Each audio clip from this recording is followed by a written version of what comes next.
1, 2, 3, 4, 5, 6. 1, 2, 3, 4, 5, 6. 1, 2, 3, 4, 5, 6.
both sides.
He hadn't been there very long, so I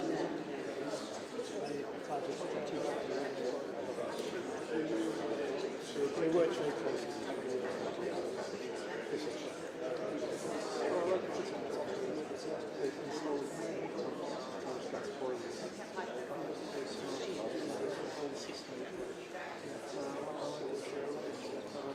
No, I think it's good.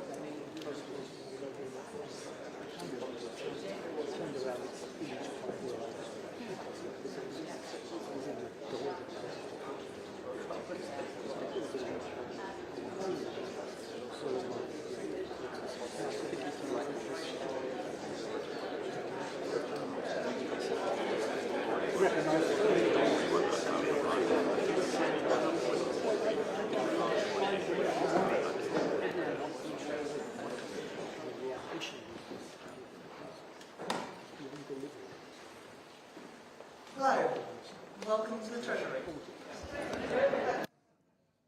Last week, the British people voted for change.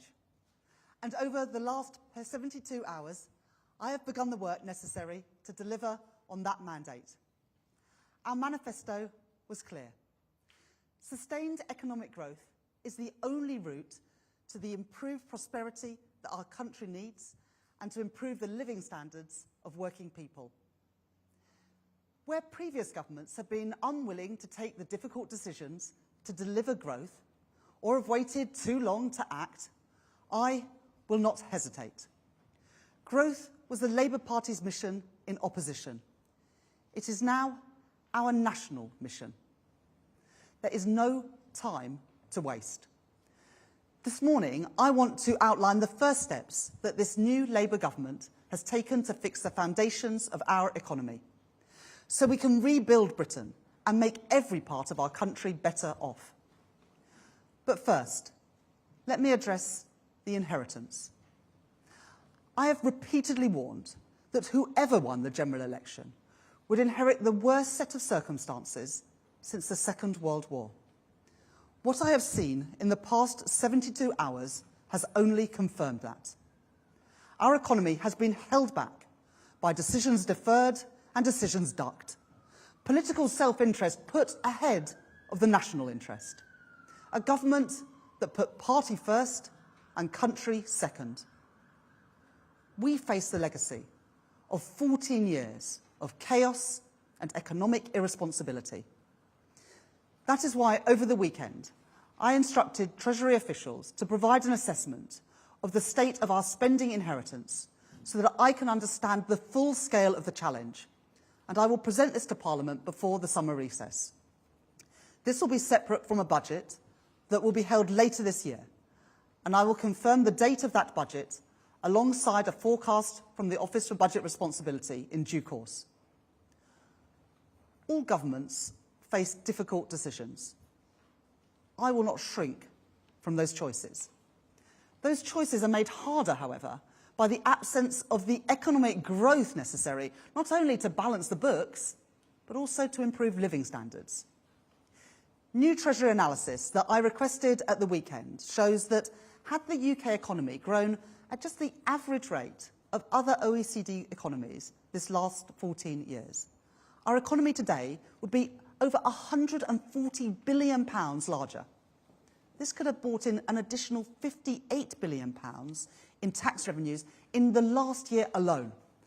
That's money that could have helped revitalise our schools, our hospitals, and other public services. Growth requires hard choices, choices that previous governments have shied away from. And it now falls to this new Labour government to fix the foundations. There is no time to waste. We have promised a new approach to growth, one fit for a changed world. That approach will rest on three pillars: stability, investment, and reform. Let me turn first to stability. In the run-up to the general election, I set out the crucial first steps in our economic plans to deliver economic stability so we can grow our economy and keep taxes, inflation, and mortgages as low as possible. And that commitment stands. I emphasised this commitment in a meeting with the Governor of the Bank of England on Friday, and I will do the same when I meet the Chair of the Office for Budget Responsibility this week.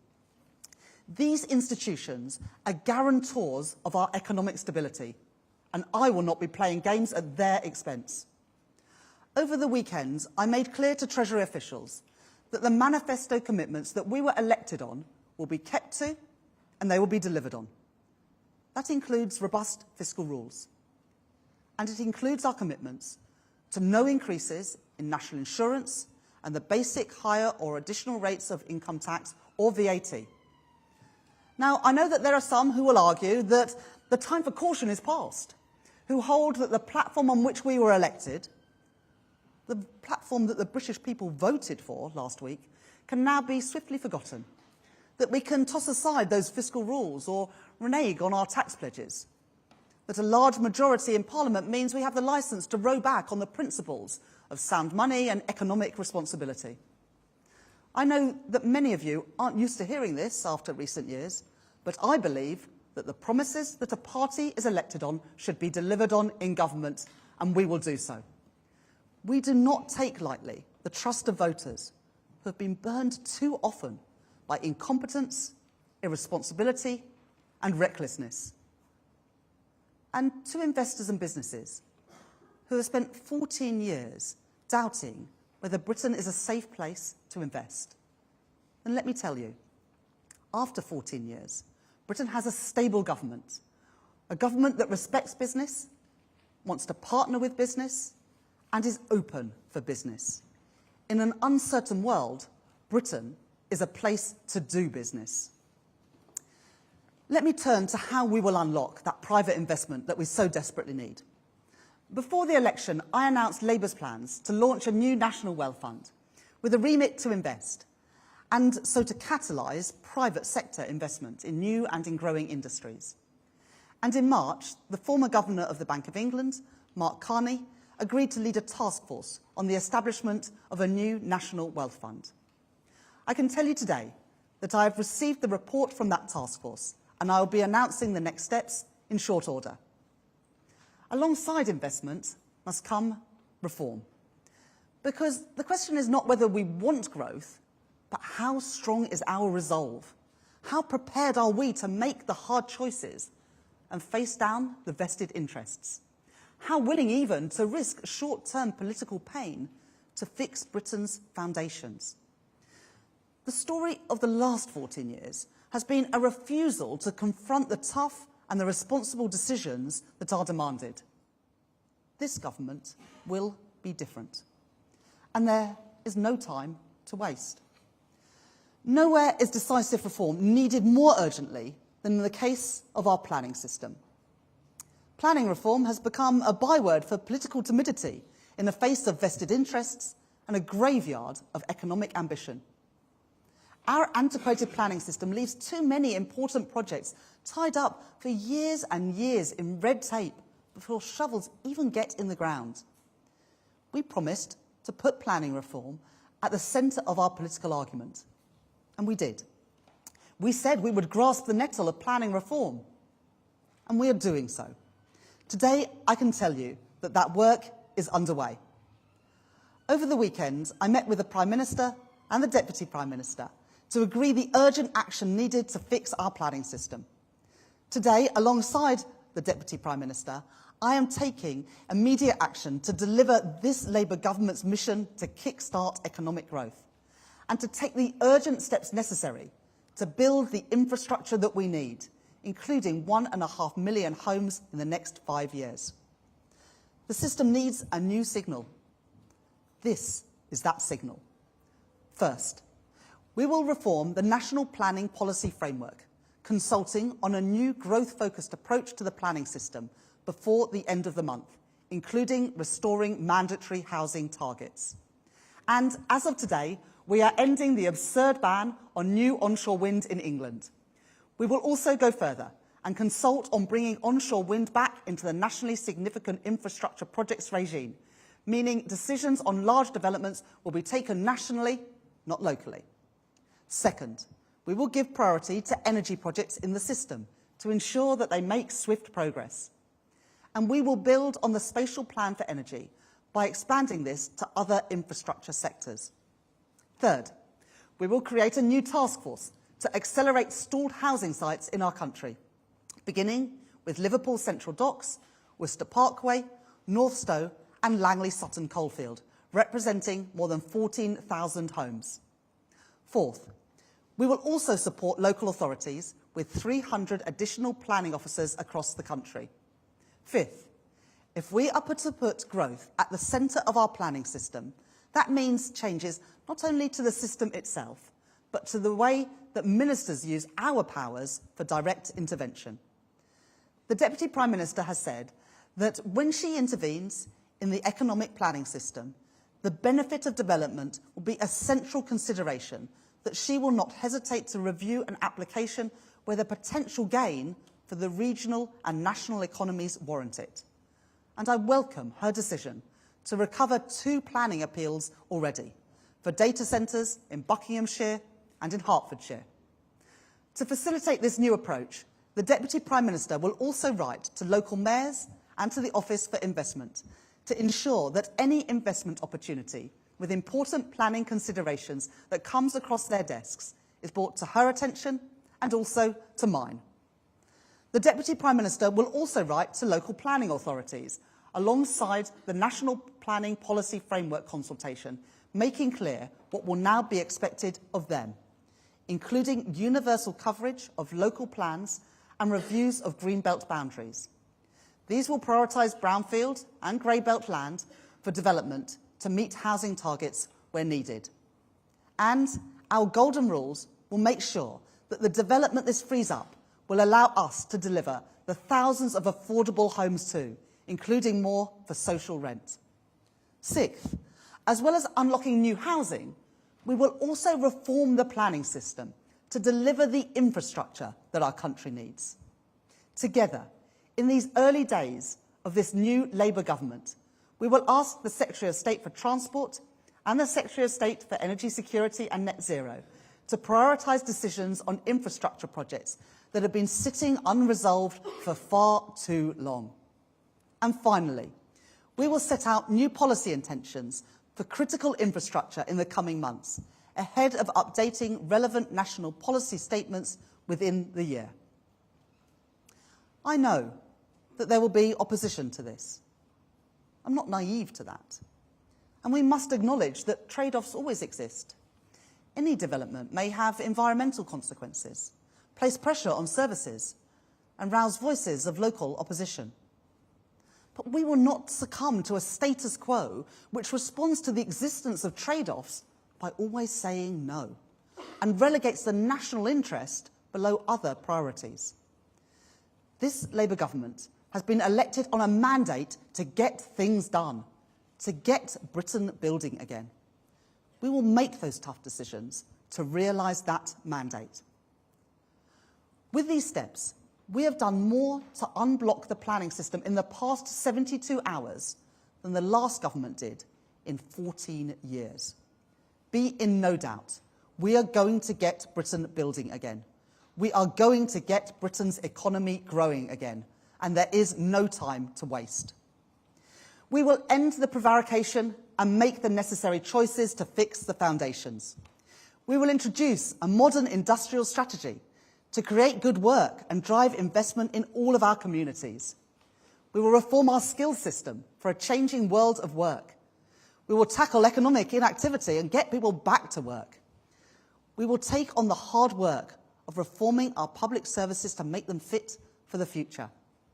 We will work closely with our national, regional and local leaders to power growth in every part of Britain. And we will turn our attention to the pension system to drive investment in homegrown British business and to deliver greater returns to pension savers. I know that voters' trust cannot be repaid through slogans or through gimmicks, only through action, only through delivery. The Treasury I lead is proceeding on that basis. I was appointed to this post less than 72 hours ago. Upon my arrival, I told Treasury staff that the work starts straight away. That work has begun. I have commissioned and received economic analysis from Treasury officials on the lost growth of the last 14 years, which I have set out today.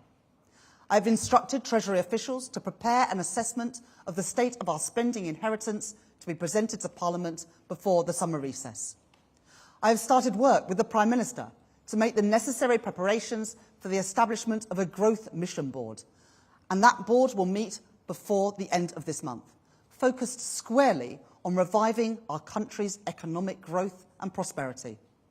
I have established a new growth delivery unit here at the heart of the Treasury. I have received the recommendations of the National Wealth Fund Task Force and will shortly be announcing the next steps. And in these first 72 hours, we have done more to reform the planning system than previous governments have done in 14 years.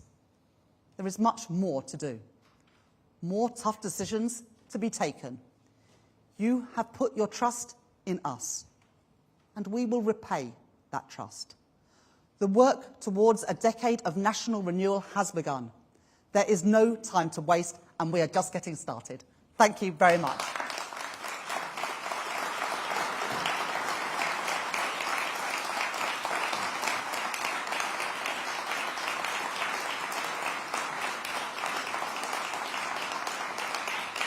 Thank you. I'm now going to take some questions, and I'll start with Helia from Channel 4 News. Helia Ibrahimi, Channel 4 News. Good morning, Chancellor. Is today's announcement a declaration of war against NIMBYs? We were filming in Surrey with local residents who are fighting off development in the middle of a greenbelt land where there's an old World War II runway. They say it hasn't been used for years, but under these plans, it could be transferred into Greybelt site. Our local resident says NIMBY stands for nature in my backyard, which she has to protect. How do you win over people, local residents like Francis, who we filmed with, or are you calling time on all NIMBYs, including Francis? And can I also just press you on social housing?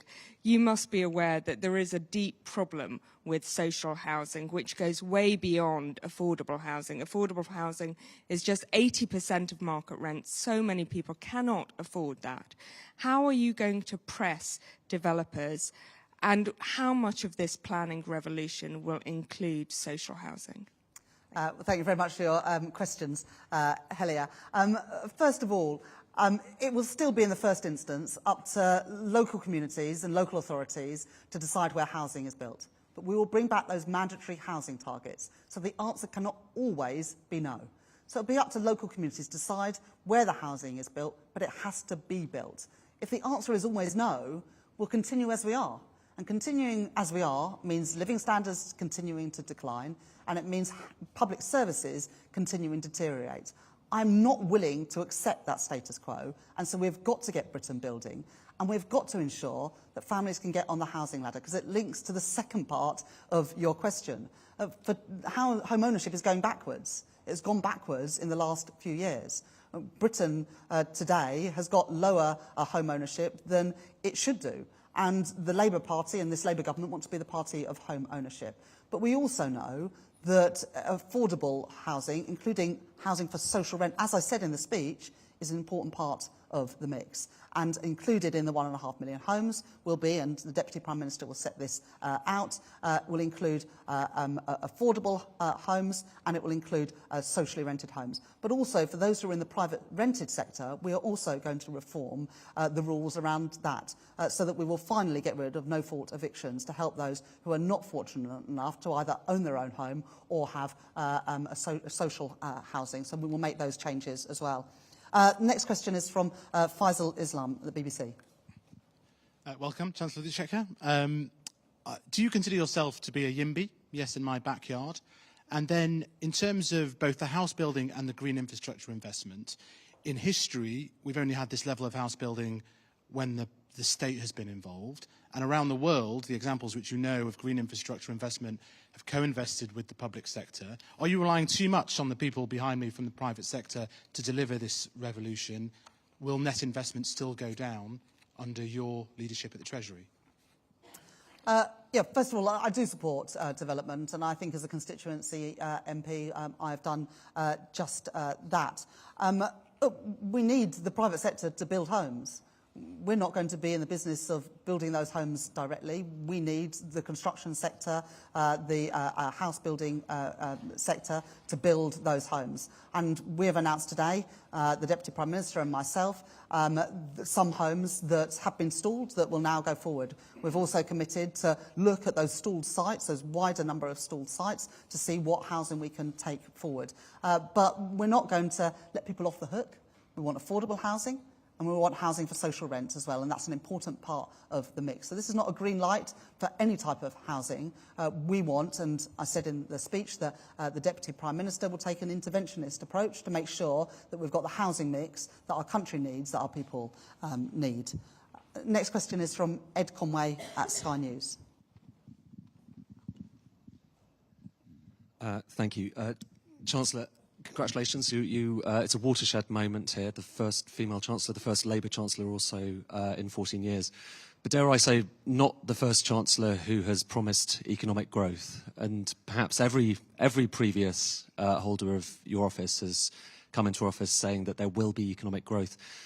So could you just be more specific about this? When can people, particularly those who are nervous about having all this building happening, when can they expect more economic growth? When can they expect the fruit of these planning reforms? Is that something that you might expect in a few years, by the end of this parliamentary term? Is it 10 years? Well, as I said in my speech, there is no time to waste. And that's why within 72 hours, I'm here already announcing a whole range of measures to unlock private sector investment in housing, in energy infrastructure, and more widely. So we want to get going. We sought at this election, a mandate for economic growth. We've won that mandate. People have voted loud and clear for change, and they've voted loud and clear to get Britain building again and for plans to grow our economy. We're now getting on with the delivery. I've spoken today about planning. I've also said that I've received the report from the National Wealth Fund Task Force, and I'll be responding to that in due course. And I've also set out on pensions, on back to work, on skills, some of the other areas where we will be setting out more detailed plans for how we can get Britain growing again. I will produce a budget later in the year, and alongside that will come a forecast for the Office for Budget Responsibility. I know we can't turn things around overnight. We face a dire inheritance, but this is our down payment. These are the first steps that we will take to bring that growth back to the economy, and I'm determined to work, as are all of my colleagues, to do that, to unlock the private sector investment we need to grow our economy. And I'd just say, you know, it's all fine to say that you want growth. Everyone wants growth. But you've got to will the means and not just the ends. You've got to take some of the difficult decisions. Those difficult decisions have been ducked and dived and deferred for the last 14 years. I think you can see today that I mean business. We're getting on with the work that's needed to unlock that growth. Next question from Joel Hills from ITV. Thank you, Chancellor. 1.5 million new homes a year. In the Parliament, 300,000 new homes a year. We haven't built new homes on that scale since the 1950s. When will your government deliver on 300,000 new homes a year, please? And most economists will tell you it's not just building homes isn't enough. They've got to be in the right place, right? They've got to be where the jobs are or where affordability is most stretched. Can you guarantee that you will tweak the targets, the mandatory targets that you plan to reintroduce, which weren't necessarily a solution in the past, but when you introduce them, they will be tweaked to reflect that the homes need to go in the right place?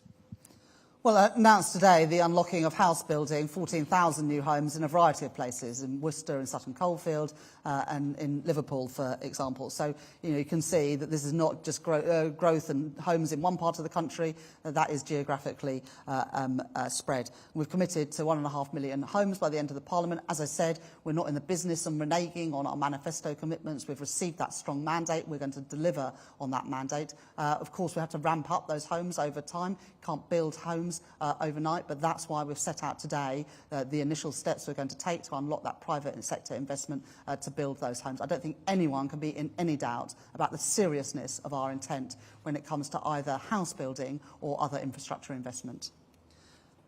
Subing Chang from The Telegraph. Hi, good morning, Chancellor. In your own words, this speech was about getting Britain building again. But one of the problems with our existing stock is that older homeowners are not downsizing, or not enough of them are downsizing. How are you going to encourage them to move? And since you enjoy talking about planning so much, are you planning for an autumn statement that is closer to September or November? Well, look, we're going to build homes so that if people want to downsize, they can choose to live in a different home. At the moment, the big problem is there's not enough supply of housing. And so there's not enough choice for people, whether those are people trying to get on the housing ladder, or as you rightly say, older people who want to downsize, perhaps to a bungalow, perhaps to live nearer to their children and grandchildren. We're going to build the homes to give people that choice again, whatever stage of life they are at. I'm going to do things properly when it comes to a budget. I will ask the Office of Budget Responsibility to produce the forecast. We'll go through the proper process and the time it takes to do that, and I will produce that budget in the autumn, but we will set out the date for that budget before summer recess. Next question from Sam Fleming from the Financial Times. Thanks. Thanks very much indeed. Two questions. First of all, on the OBR and the growth forecast. A lot of analysts would say the OBR is already quite a lot more optimistic on growth and productivity than other consensus forecasters in the IMF. Do you see a risk that actually the initial forecast under the OBR will see a downgrade to growth because not enough of the growth measures have come through yet and been planned in? Second of all was on public finances. Obviously, one of the drags on the public finances at the moment is the impact of quantitative tightening. I know you've ruled out the idea of moving to tiered reserves, but can you see any other changes to the way the costs of quantitative tightening are accounted for between the Treasury and the Bank of England, which could mitigate the uplift on the national debt? Thank you. Well, thank you very much for that question. The OBR currently forecasts trend growth at about 1 2/3% a year, and I will ask them to provide their independent latest assessment to go alongside the budget. But I think that everyone can see that we are serious about growing the economy.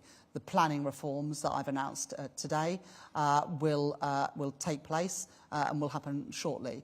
I've already announced today the end of that moratorium on onshore wind. I've already announced today that the Deputy Prime Minister has called in decisions on 2 data centres, on a number of housing developments. So we're getting started. And of course, we want to boost that growth rate. In our manifesto, our number 1 mission is to have the highest sustained growth in the G7 with good jobs and productivity in all parts of the country. There's no time to waste if we're going to achieve that, which is why I've spent the last 72 hours in this building with officials in my department, but also in other government departments, working through the plans and what we can do to unlock the private sector investment that is absolutely essential for a growing economy. In terms of the Bank of England and the treatment of reserves, as you say, I've got no intention on changing the way that the way that reserves are treated and the interest paid on those reserves. We don't have any plans to change that. Larry Elliott from The Guardian. Morning, Chancellor. 2 questions, if I can. One, the former Prime Minister and now actually former MP Liz Truss talked about an anti-growth coalition which has been holding back growth. Do you think there's an anti-growth coalition in Britain, and if so, what do you plan to do about it? Just something specific on your housing targets. Are you going to mandate specific energy targets for housing efficiency and also mandatory targets for the proportion of social housing in the mix? Well, the anti-growth coalition of the Conservative Party and the British people kicked them out of office last week, Larry. In terms of housing and energy targets and the mix of social housing, I will leave that to my colleagues, the Deputy Prime Minister and also the Secretary of State for Energy Security and Net Zero to set those out. But as you know, we've got that ambition, clean power by 2030, and to become a clean energy superpower. We don't want to be using more energy than we need, and that includes in our homes. Next question is from Ashley Armstrong at The Sun. Morning, Chancellor. Just wanted to ask, because last week you made the comment that the economy is clearly much more than just lines on a graph. You talk about pro-growth. What everybody wants is the details of when they're going to really be feeling a bit better off, when they're going to be feeling better for their households and their families. So if we could have a little bit on that, please, because clearly we all want growth.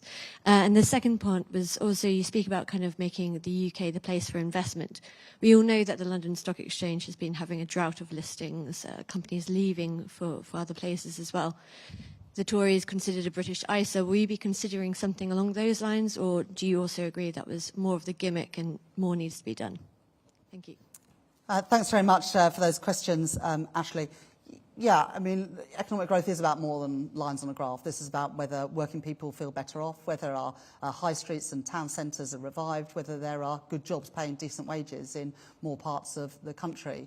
Success for me will be whether working class kids from ordinary backgrounds have more opportunities than they do today. And I think those opportunities have gone backwards in the last few years. The opportunity to own your own home has gone backwards because we're not building enough homes. The opportunity to get on at school has gone backwards because of the number of unqualified teachers in our classrooms, which Bridget Phillips and the New Education Secretary has already set out how we're going to go about recruiting those 6,500 additional teachers.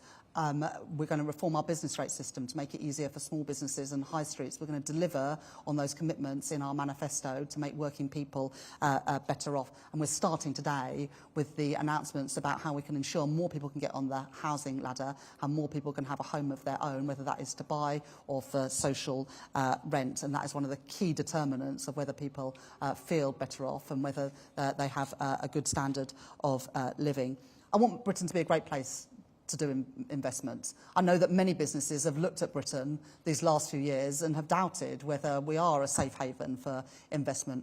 I want that to change, and with me as Chancellor, I believe it will.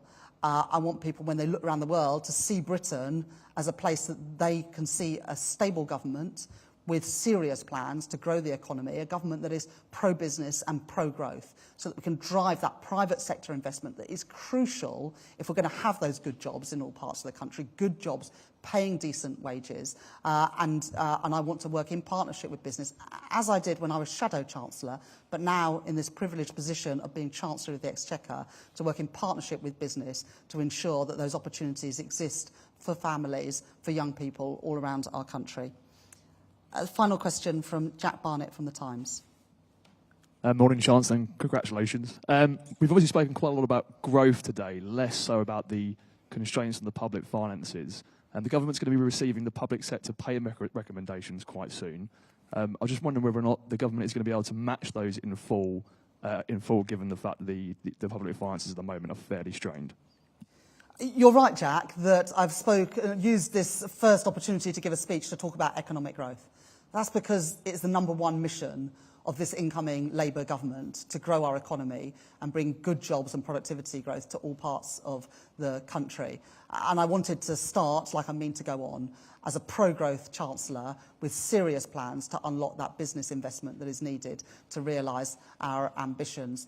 But I also set out today that I have asked the Treasury officials this weekend to provide an update to me on the state of the public finances and the inheritance. And I will present that to Parliament before the end of this month. I will also at that time set out the date for the budget alongside the OBR forecast. In terms of public sector pay, there's a process to go through there. The pay review bodies report to the Secretaries of State and we will go through those plans. I'm under no illusions about the scale of the inheritance. I've been clear about that in the speech today. I've been clear about that these last few weeks.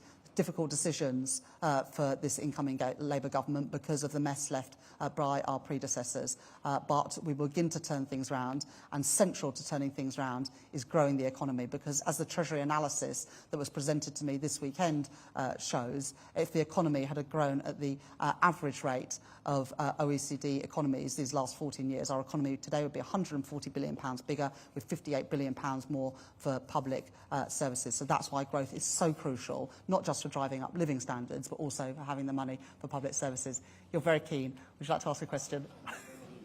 Thank you very much, Chancellor. I've got two questions. Firstly, obviously you're a Leeds MP.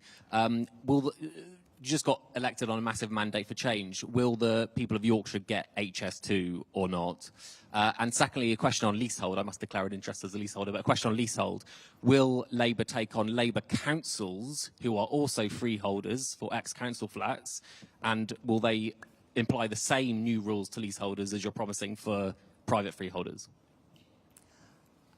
First of all, on HS2, I was really clear in opposition that we're not going to make any promises without saying where the money is going to come from. That's not going to change now that I'm Chancellor of the Exchequer. I'm not going to make any commitments without being able to say where the money is going to come from. On leaseholders, yes, of course, that would apply for local authorities as much as it does for private sector landlords. Thank you for your persistence. And thank you very much, everybody, for coming along today.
Your plans, I provided the problem as well.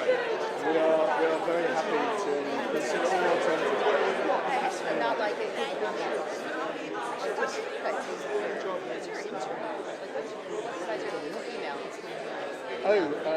We do use Outlook.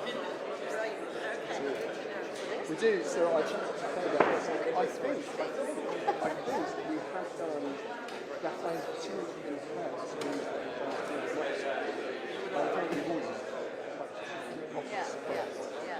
Whether that translates into experience, I mean, you use. I use Gmail, yeah. Gmail. Workspace version, and docs. I got kids, yeah. Yeah, classroom, yeah. All different. Mostly Docs, sheets, slides, anyway. Yeah. It tends to be shortcuts are less good. Excel is just good. Yeah. Yes.